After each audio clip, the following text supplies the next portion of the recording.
নারী শিশু নির্যাতনের তথ্য সংগ্রহ এবং আইনি সহায়তা নিশ্চিতে এবার বিশেষ সেল গঠন করেছে বিএনপি। দেশব্যাপী ৮৪টি সাংগঠনিক জেলায় দায়িত্বপ্রাপ্ত ব্যক্তিরা এই সেলের পক্ষ থেকে বিভিন্ন সেবা নিশ্চিত করবেন বলে জানিয়েছেন সিনিয়র যুগ্ম মহাসচিব রিজভী আহমেদ। দেশে ধর্ষণের মতো মর্মান্তিক সব ঘটনার বিচার নিশ্চিত করতে সাংবাদিকদের এগিয়ে আসার আহ্বান জানান মির্জা আব্বাস। দেশব্যাপী আশঙ্কাজনকভাবে বেড়ে গেছে নারী শিশু নির্যাতন। এমন বাস্তবতায় নারী শিশু নির্যাতনের তথ্য সংগ্রহ, আইনি ও স্বাস্থ্যসেবা নিশ্চিতে বিশেষ সেল গঠন করেছে বিএনপি।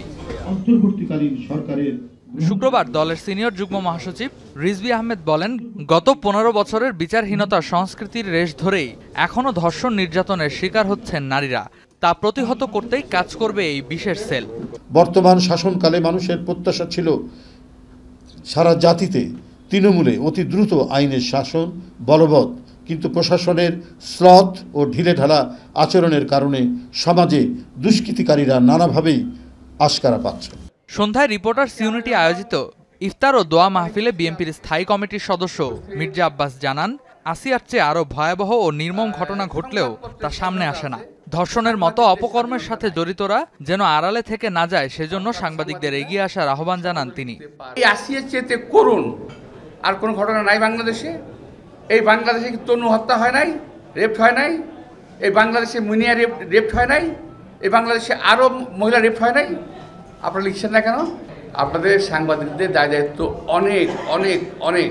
এদিকে দলের প্রয়াত ভাইস চেয়ারম্যান আব্দুল্লাহ আল নোমানের স্মরণে আলোচনা ও ইফতার মাহফিলের আয়োজন করে চট্টগ্রাম বিশ্ববিদ্যালয়ের সাবেক জাতীয়তাবাদী ছাত্রদল ফোরাম। এ সময় বিএনপির স্থায়ী কমিটির সদস্য গয়েশ্বর চন্দ্র রায় বলেন, রাজনীতিতে নোমানের মতো নেতৃত্বের শূন্যতা জাতি দীর্ঘদিন অনুভব করবে। আলাদা অনুষ্ঠানে বিএনপি নেতা জয়নুল আবেদিন ফারুক বলেন, ভারতে বসে ডক্টর ইউনূসকে অস্বস্তিতে ফেলতে বেপরোয়া পতিত স্বৈরাচার। ইনশাআল্লাহ বাংলাদেশে আপনাদেরকে ফেরত আনে বিচারের আওতায় আনা হবে। রেদওয়ান আহমেদ, যমুনা নিউজ, ঢাকা।